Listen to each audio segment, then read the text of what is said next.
an imam? Literally, an imam means to stand before. Originally, it was the prayer leader. But I think, since I've worked on this Jewish Christian stuff, there is an idea of in Jewish Christianity, as I told you, it's in the Quran, of the primal Adam, who, the idea was something of a Buddhist idea, who becomes incarnated in every generation. And it's a kind of a Christ who gets incarnated, and he puts on a new body in each time. The imam, I think, the standing, and in some cultures this primal Adam was called the standing one. I think that's where they got the term imam from. That's my own personal, that's not a proved point, that's my own research. I have never tried to put it in any formal way except suggested, but I think the idea of standing in front of the standing one, the incarnation of some divine precept of some kind, came into Islam under the name of imam. You know, you're a Sunni, right? So you have an imam too, but he's not a supernatural being. He's the leader of the prayer on Friday, right? Yeah. So that's normally what an imam would be in a normal Islamic setting, particularly from the Sunni standpoint. But from the Shiite standpoint, it's much more magnified. And it is almost like a Christ figure. But it does descend, something like the Christ figure in Palestine descended through the family of Jesus on the brother of James side, and we have a little bit of that in the family. You have a family caliphate in Christianity too. The family caliphate of the brothers and their descendants and so on in Christianity as the head of the church. James in the literature is called the bishop of bishops, and he's over Peter. So you have a family caliphate successorship in Christianity too, which survived in the Middle East and may have influenced all of these things. I think it did. On the other side of it, Paul is not family. Paul, in fact, is an enemy, opponent. And his form of Christianity is the form you all are familiar with. Whether you know it or not, every single Christian in the room is a Pauline Christian.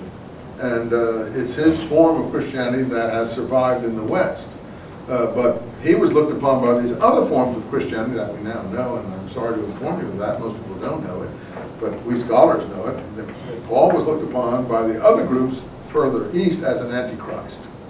And there were huge squabbles, but you know, as all things in history, the victors write the history.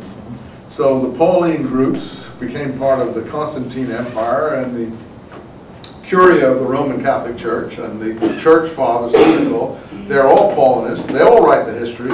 All the history of these other groups is lost in the desert of nowhere. Ah yes, but recently the Nag Hammadi texts have come to light, and I can assure you there's no text at Nag Hammadi in Paul's name, and the Dead Sea Scrolls have come to light, which I think, from my research, are anti-Pauline materials. And of course the Orthodox Christian groups don't think that that's what they are, but I'm convinced that a large part of them are that. And so on and so forth. So we've now got some literature from these opposition groups, not completely Christian, scrolls aren't Christian, because Christianity hadn't formed yet. Christianity only forms under Paul's writing circulation. It hasn't formed in Palestine at the time of the writing of these documents.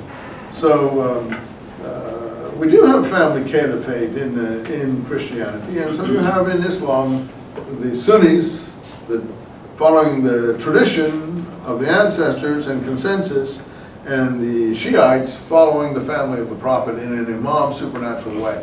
But not so much the Prophet as Ali. Now, how that occurred, I don't know. How Ali, I think for the Shiites, even though they pay attention to Muhammad and the Quran, Ali is superior in some sense. The Prophet is not a supernatural person, but Ali is. So, you see, that's how these ideas, I think, filtered in. Look, how does this happen in religion? You have in America Mormons, don't you? They find a scripture in New York State in a cave. You know, Myra, New York, right? Whether some fellow called moron put it there or not, I have no idea. Maroney or whatever, that's where we get the word moron from. Now, that is true.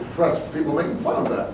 Whether Maroney, some individual in the literature put it there, or someone laterally, you know, that's a thing, you know, Mormons have to work with, but to my mind, it doesn't matter. Because most religious documents to me are forgeries anyway, so including the gospel. So it doesn't really matter to me if they're a later forgery or an early forgery. They don't tell the events as they actually happen. And you're going to hate me for that, but that's my personal view, and I'm just telling you that right off. So I'm not against the Mormons having a document, or the Shiites having a document, or anyone else having a document from their perspective. That's how religions form. Mythological stories about supernatural beings, and people who are the adherents think these stories are absolutely true, so they get angry when they hear about someone else. So a person who takes the New Testament gets angry about the Book of Mormon. Why? They're basically the same kind of book. So I wouldn't really get angry about anybody. It's just the Mormons are more recent. But we can see in the Mormon history how these things happen. New documents are either written, come to light, or formed, and offshoots occur. So in the Ali thing in early Islam, new things develop. And I think what they were importing is this primal Adam idea from these other Judeo-Christian groups that were in the area. We know they were there. They still are there in southern Iraq in the Mandaeans.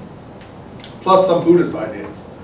Well, the Imam idea has a lot in common with the Buddha who is reincarnated in each new generation. The Dalai Lama is a reincarnation of the Buddha. Well, that's just like the Imam, being a reincarnation of Ali. Now, the Sunnis in the room will say, this is not Islam. And will object to this heartily. I understand that. For them, it isn't Islam.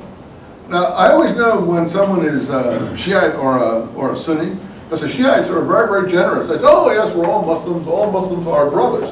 You meet a Sunni and they say, no, these people are not Muslims. This is not the Sunnis are much more rejectionist about this and less cosmopolitan. So I always know when I'm speaking to a Sunni or a Shiite, because their reaction, the Shiite wants to be embraced because he wants other Muslims to embrace him. The Sunni is saying, no, this cannot be, and so on.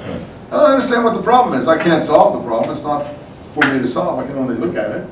But the Shiites, then somehow this succession from Ali turned supernatural and became a kind of incarnationism. I don't know how it occurred.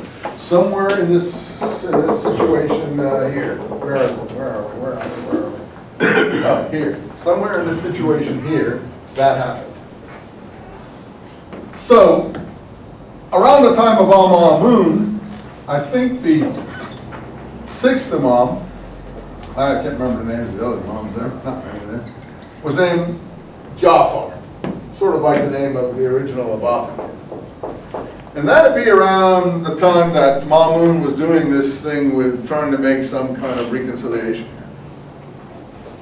The Abbasids made propaganda in the name of the family.